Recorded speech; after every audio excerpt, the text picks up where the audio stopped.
আসসালামু আলাইকুম। Sports talk with আশিকে সকলকে স্বাগত জানাচ্ছি। আর বেশিক্ষণ নেই, খুব অল্প সময় বাকি আছে এবং ঠিক আগামীকাল অর্থাৎ 31 তারিখ সন্ধ্যা 6টায় এএফসি এশিয়ান কাপ কোয়ালিফায়ার্স এর শেষ ম্যাচে বাংলাদেশ মুখোমুখি হবে সিঙ্গাপুরের।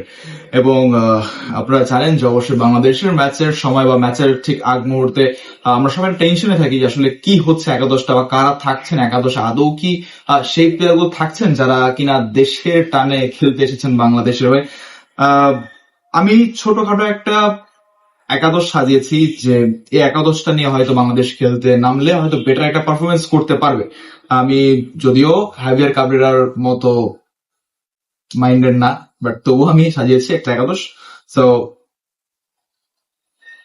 আমার একাদশটা হচ্ছে 4-2-3-1 ফরমেশন, অর্থাৎ হাভিয়ার কাবরেরা ইন্ডিয়ার এগেনস্টে যে ফরমেশনটাই খেলেছিল, দলকে খেলিয়েছিল, সেই ফরমেশনটাই আমি এবার ইউজ করছি সিঙ্গাপুরের এগেনস্টে। এন্ড আই হোপ দ্যাট সিঙ্গাপুরের এগেনস্টেও কাবরেরা ঠিক এই ফরমেশনটাই বজায় রাখবে এবং গোলরক্ষক হিসেবে গোলবারের দায়িত্বে থাকছেন মিতুল মার্মা। কারণ এটা যেহেতু এশিয়ান কাপ কোয়ালিফায়ার্স ম্যাচ এবং নিয়ম রক্ষার ম্যাচ হলেও এই ম্যাচটা আসলে বাংলাদেশের জন্য একটা র্যাঙ্কিং এর ব্যবধান গড়ে দিতে পারবে। সো এই ম্যাচটা অন্তত শ্রাবণকে দিয়ে কোনো পরীক্ষা চালাবে না কাবরেরা। সো সেক্ষেত্রে বলা যাচ্ছে যে মিতুল মার্মা থাকছে গোলবারের দায়িত্বে। ওকে, রাইট ব্যাক হিসেবে থাকছে তাজউদ্দিন আহমেদ, লেফট ব্যাক হিসেবে থাকছে জায়ান আহমেদ, সেন্টার ব্যাক হিসেবে থাকছে তারিক কাজী এবং শাকিল আহাদ তপু। 4 ডিফেন্সের পর এবার হচ্ছে 2 মিড, যেহেতু বলেছিলাম 4-2-3-1 ফরমেশন, সো 4জন ডিফেন্ডার গেল, এবার 2জন ডিফেন্সিভ মিডের পালা। ডিফেন্সিভ মিডে হচ্ছে শুরুতেই আমাদের very well known Hamza Chowdhury এবং আরেকজন সিএম হচ্ছে জামাল ভুইয়া, এই 2জন ডিফেন্সিভ মিডফিল্ডার।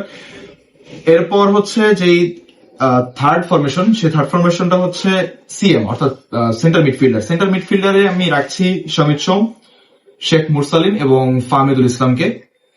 এবং সর্বশেষ যে পজিশনটা ফাঁকা থাকে সেটা হচ্ছে স্ট্রাইকার এবং স্ট্রাইকিং পজিশন আমার নিতে হচ্ছে ফয়সাল আহমেদ ফাহিমকে।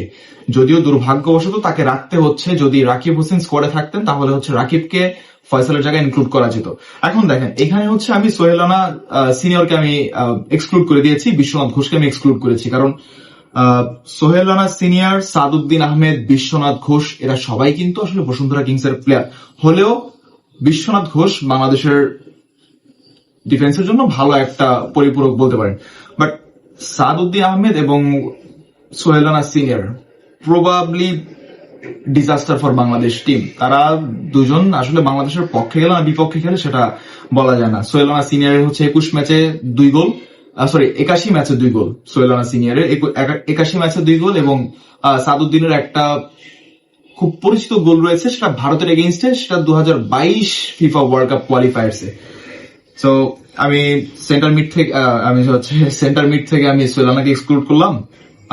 ডিফেন্স থেকে হচ্ছে আমি সাদউদ্দিন আহমেদ এবং বিশ্বনাথ ঘোষকে এক্সক্লুড করলাম। কারণ সুপার সাবে যদি তারিক কাজী বা শাকিল আহাদ তপু এই 2জনের মধ্যে যে কোনো একজন ফ্লপ হয়ে যায় তাহলে সেখানে আমি অবশ্যই বিশ্বনাথ ঘোষকে নামাতে পারবো। এবং যদি এলবিতে জায়ান আহমেদ বা আরবিতে তাজউদ্দিন আহমেদ কোনোভাবে ফ্লপ করে যায়, সেক্ষেত্রে কিন্তু আমার হাতে আরেকটা অপশন রয়েছে, সেটা হচ্ছে সাদউদ্দিন আহমেদকে আমি খেলাতে পারবো। আর সেন্টার মিড হিসেবে সমিত সোম মনে হচ্ছে না যে তিনি একটা ব্লান্ডার করবেন সিঙ্গাপুরের ম্যাচে। ফাহমিদুল ইসলাম তিনিও মনে হয় না ব্লান্ডার করবেন। শেখ মুরসালিন যদিও একটু ব্লান্ডার করতে পারেন, বাট তাকে দিয়েও আমার ফুল কনফিডেন্স রয়েছে যে হ্যাঁ তিনি সেন্টার মিড হিসেবে ভালো খেলবেন। তিনি হচ্ছে ফয়সাল আহমেদ ফাহিমকে তিনি অ্যাসিস্ট করবেন বা তিনি হচ্ছে সহায়তা করবেন বা তিনিও নিজে গোল করতে চেষ্টা করবেন।